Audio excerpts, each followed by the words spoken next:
টানা ৩ ম্যাচ হেরে নারী এশিয়ান কাপ থেকে বিদায় নিয়েছে বাংলাদেশ দল। গ্রুপ বিতে নিজেদের তৃতীয় ও শেষ ম্যাচে সোমবার উজবেকিস্তানের কাছে ৪-০ গোলে হেরেছে বাংলাদেশ। ম্যাচের প্রথমার্ধে ১-০ গোলে পিছিয়ে ছিল বাংলাদেশ। ম্যাচের ১০ মিনিটে লিড নেয় উজবেকিস্তান। মধ্যে মাঠ থেকে বল পেয়ে নিখুঁত ফিনিশিংয়ে উজবেকদের এগিয়ে দেন দিয়ারগখন হবিউল্লায়েভা। ২৩ মিনিটে দ্বিতীয় গোল হজম করতে বসেছিল বাংলাদেশ, তবে মারিয়া মান্দার অসাধারণ টেকলে এ যাত্রায় বেঁচে যায় বাংলাদেশ। ৩১ মিনিটে গোল বঞ্চিত হয় বাংলাদেশ।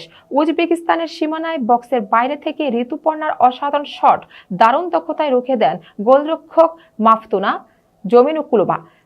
৪২ মিনিটে গোলের সুযোগ হাতছাড়া করে বাংলাদেশ। তাড়াহুড়া পাস থেকে বল পেয়ে গোল করতে ব্যর্থ হন কোহাতি কিসকু। প্রথমার্ধে ১-০ গোলে এগিয়ে থাকা উজবেকিস্তান দ্বিতীয়ার্ধে ৩ গোল আদায় করে নেয়। ৬২ থেকে ৬৬ মিনিটের মধ্যে জোড়া গোল করে উজবেকরা।